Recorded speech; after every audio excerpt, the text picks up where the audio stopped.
नमस्कार दोस्तों, दीप एस्ट्रो वास्तु में आप सभी का स्वागत है। आज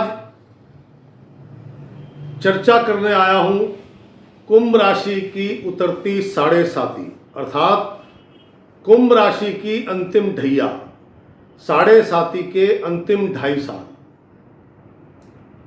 कितने शुभ और कितने अशुभ।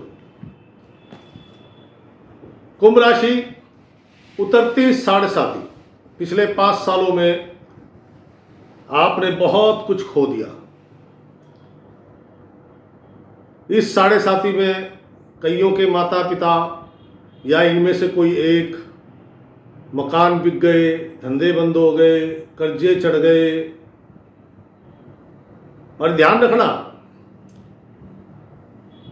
जब भी शनि महाराज कुंभ राशि में आते हैं तब यही हाल होता है सबका। 1992 में भी यही हाल था। अब कुछ लोग किसी सरकार को दोष देंगे, अरे भैया अंतरराष्ट्रीय बात कर रहा हूं मैं। जब भी शनि कुंभ राशि में आते हैं वो आम जनता को, चाहे वो भारत की है अमेरिका की है, उससे कोई फर्क नहीं पड़ता राजा कौन है, लेकिन हिला देते हैं। ये जाती हुई साढ़े साती पिछले 5 सालों में आपने बहुत कुछ सीखा होगा। अपने दुख से, अपने कष्टों से, अपने बुरे समय से। पता नहीं कितने लोगों ने आपका साथ दिया, कितने लोगों ने धोखा दिया, कितने लोग सिर्फ अपना मतलब हल करके चले गए। तो वहां से आपने सीखा। अब वो सीखी हुई सीखें अब काम आएगी। अंतिम 2.5 साल इस वक्त आप एकदम शुद्ध हो चुके हैं। क्यों? भगवान में आस्था जाग गई है। ये पिछले 5 साल थे ना, ये कष्ट इसीलिए आते हैं जब हम ओवर कॉन्फिडेंस हो जाते हैं, लेकिन वो अब कष्ट कट चुके हैं। अब आपके अच्छे दिन आने वाले हैं, लेकिन अभी इतने अच्छे दिन नहीं आने वाले। इसमें भी एक समस्या है। कारण 14 मई को बृहस्पति देव वृषभ राशि छोड़ के मिथुन राशि में आएंगे। ये एक अच्छी खबर है आपके लिए। लेकिन 18 मई को राहु देव मीन राशि छोड़कर कुंभ में आएंगे। शनि महाराज 29 तारीख यानी कि कल मीन राशि में प्रवेश किया है। राहु महाराज 18 तारीख को शाम को 5:08 पे कुंभ राशि में आएंगे। ये समस्या है। क्यों? राहु कब दंड दे पता नहीं लगता। खैर, बात करते हैं आपके लिए क्या क्या महत्वपूर्ण होगा, क्या क्या महत्वपूर्ण नहीं होगा। कुंभ राशि,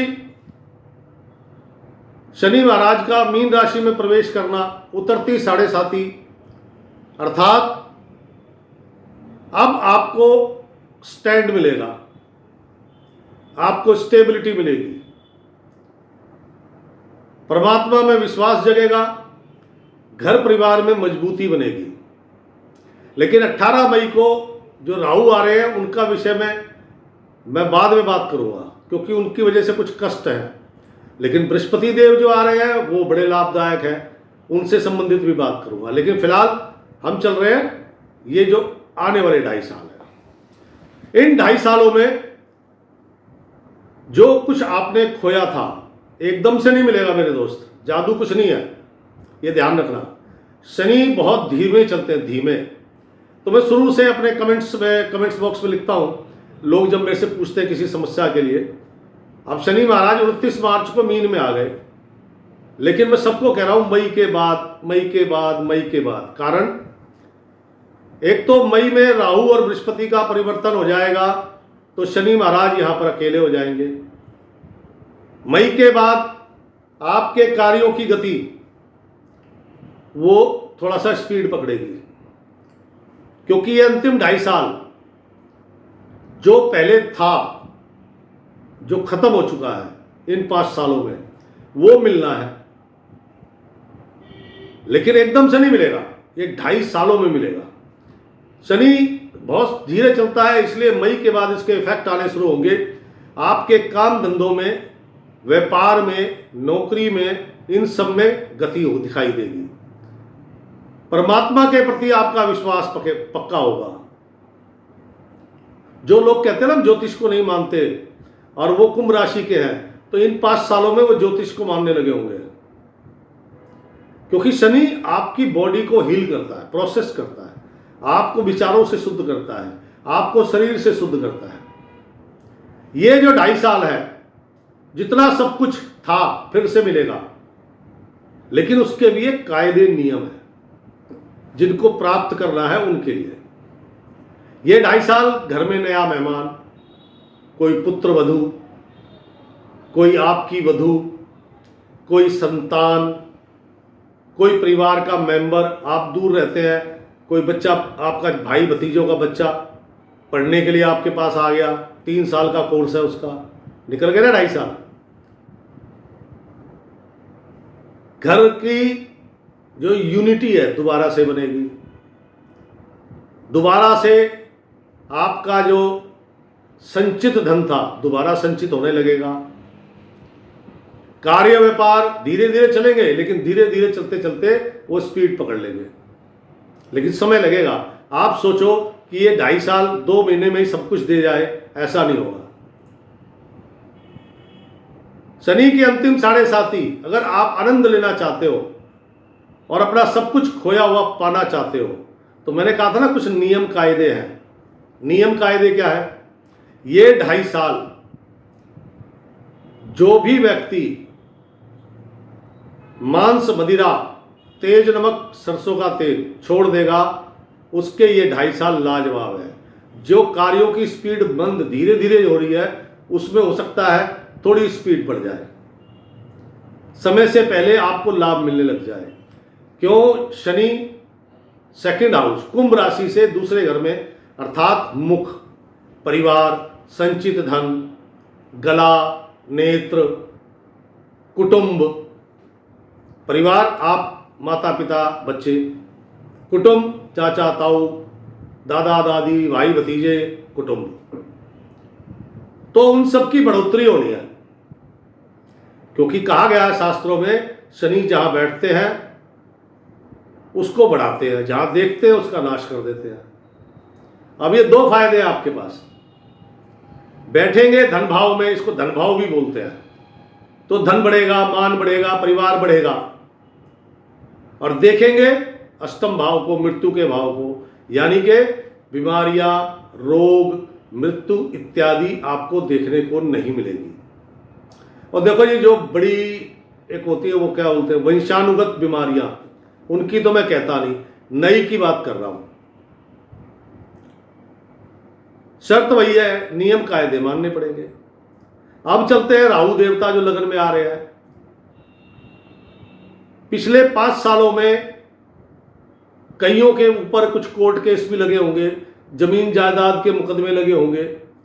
अब ये जो राहु महाराज 18 मई को प्रवेश करेंगे शाम को 5:08 पर, उसके बाद क्या शुरू होगा? उसके बाद शुरू होगा आपका राज। इसमें थोड़ी सावधानी बरतनी है। इसमें नीला रंग अवॉइड करो, परमानेंट छोड़ दो। आपके कोर्ट कचहरी के मामले वो आपकी फेवर में जाएंगे, शत्रु पराजित होंगे। जिन जिन लोगों ने आपको धोखा दिया था, उन लोगों को सजा मिलेगी।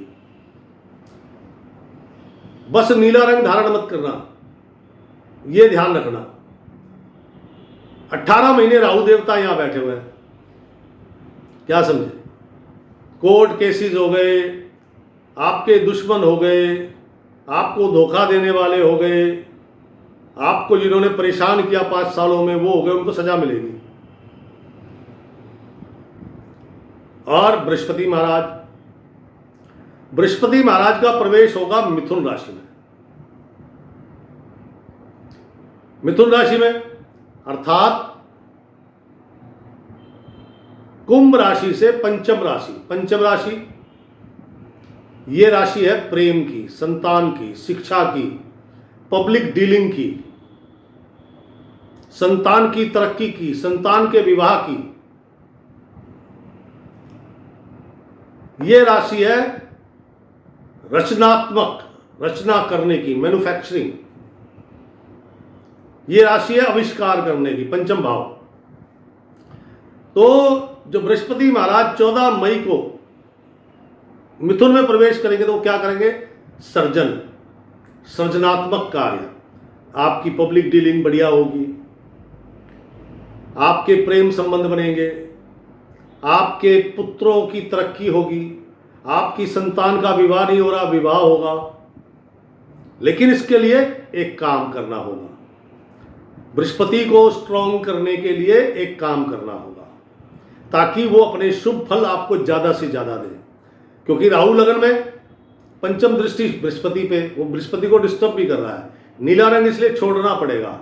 और बृहस्पति महाराज पंचम में, तो यहां क्या करना है आपने? प्रतिदिन केसर का तिलक लगाना है 1 साल तक, सिर्फ 1 साल तक। यानी कि 14 मई को प्रवेश करेंगे तो अगले साल लगभग 13 मई तक आपने केसर का तिलक लगाना है। ये आपके काम धंधों को बढ़ाएंगे, आपकी संतान का भविष्य सुनिश्चित करेंगे, आपके प्रेम संबंध बनेंगे, आपके घर में मंगल कार्य होंगे, आपकी पब्लिक डीलिंग का काम है तो वो बढ़ेगा, आपकी क्लाइंटेज बढ़ेगी, आपके कस्टमर बढ़ेंगे। आप नौकरी करते हैं तो प्रमोशन के चांसेस बढ़ेंगे। करना क्या है? 1 साल तक केसर का तिलक लगाना है। और यही बृहस्पति उसके बाद, आपकी तो 2.5 साल है ना, 7.5 अगले साल 2026 मई के बाद यही बृहस्पति आपका कर्ज उतरवाएगा। यह ध्यान रखना। 18 साल के लिए राहु देवता आए हैं, 1 साल के लिए बृहस्पति। तो बृहस्पति का मान करो, बड़े बुजुर्गों का मान करो, ब्राह्मण का, पुजारियों का, जो भी जिस धर्म से है उनके जो भी पूजा करने वाले मौलवी, पंडित, ब्राह्मण, और आपके चर्च में फादर हो गए, सिखों में ग्रंथी हो गए, इनका सम्मान करो, बड़े बुजुर्गों का सम्मान करो, धर्म स्थान का सम्मान करो, जहां पे शिक्षा का मंदिर है उसका सम्मान करो। देखिए आपके काम धंधे गोली की तरह भागने लग जाएंगे। करके देखिए। नीले रंग से बचो, केसर का तिलक लगाओ, मांस मदिरा का सेवन, तेज नमक का सेवन, सरसों का तेल शरीर पर लगाना और खाना, सब्जी बना के, अचार में, इनसे दूर रहना। ये अंतिम 2.5 साल, मैं बड़ी बात नहीं करता लेकिन समय लगता है, चमत्कार कोई नहीं, जादू कोई नहीं, लेकिन ये 2.5 साल आपको अपना खोया हुआ जो आपका भूतकाल था वो दोबारा दे सकते हैं। मैं तो सावधानी बता सकता हूं, जिन लोगों को इस चीज की समझ नहीं है, मान लीजिए किसी की कुंभ राशि है लेकिन उसे पता ही नहीं है कि मुझे क्या करना चाहिए, अब वो नीला रंग भी पहन रहा है, मांस मदिरा भी का सेवन कर रहा है, केसर का तिलक दूर की बात है, ब्राह्मणों पंडितों को गाली बक रहा है, फिर बाद में वो कहेगा हमें तो कोई फर्क ही नहीं पड़ा, हम तो वैसे के वैसे हैं। भैया नियम होते हैं, कायदे कानून होते हैं। जैसे रोटी खाने का एक समय होता है, हमेशा तो नहीं खाई जाती ना रोटी, एक समय निश्चित है, दोपहर में भोजन करना है, शाम को करना है। अगर वो बेटाइम मिले तो आप नहीं खाओगे ना, तो उस समय को उस समय के अनुसार चलो। उसी प्रकार से सर्दियों में गर्म भोजन खाना चाहिए, गर्मियों में ठंडा। तो ये उपाय वही काम करते हैं और कुछ नहीं है। भगवान राम ने भी तो रावण को जीतने के लिए राम सेतु रामेश्वरम की स्थापना, शिवलिंग की स्थापना जो की थी। शिव क्या है? चंद्रमा, चंद्रमा विजय का प्रतीक है। क्या उस समय उपाय नहीं होते थे? महाराज दशरथ ने पुत्रेष्टि यज्ञ कराया था, पुत्र संतान नहीं होती थी इसलिए कराया था, तो उस समय भी उपाय होते थे। उपाय करोगे तो अंतिम 7.5 आपके लिए आनंददायक, लाभदायक और आपके बीते हुए बुरे वक्त को दोबारा से अच्छा कर देगी। मैं ज्यादा बड़ी बात नहीं बोलता, लेकिन जो बोलता हूं, जितना मुझे ज्ञान है उतना बोलता हूं। तो दोस्तों, ये 7.5 आपके लिए शुभ हो, कल्याणकारी हो, क्योंकि मैंने इसमें बताया आपको धन मिलेगा, मान मिलेगा, क्लाइंटेज मिलेगी, कस्टमर मिलेगी, पब्लिक डीलिंग बढ़ेगी, संतान का भविष्य बनेगा, संतान की शादी होगी, घर में नया मेहमान वधू या संतान के रूप में आ सकता है। तो शानदार है, लेकिन उसको शानदार करने के लिए उसके नियमों का पालन करना पड़ेगा दोस्त। तो आप सभी के लिए ये 7.5 शुभ हो, आपका कल्याण हो, यही कामना है मेरी। तो प्लीज़ लाइक कर दें, शेयर कर दें, ताकि और कुंभ राशि वालों को भी पता लगे कि अंतिम जाती हुई 7.5 में हमें क्या करना चाहिए। और आपको ये वीडियो कैसा लगा, अपना अनुभव जरूर लिखिएगा, मैं इंतजार करूंगा। राम राम, सीताराम।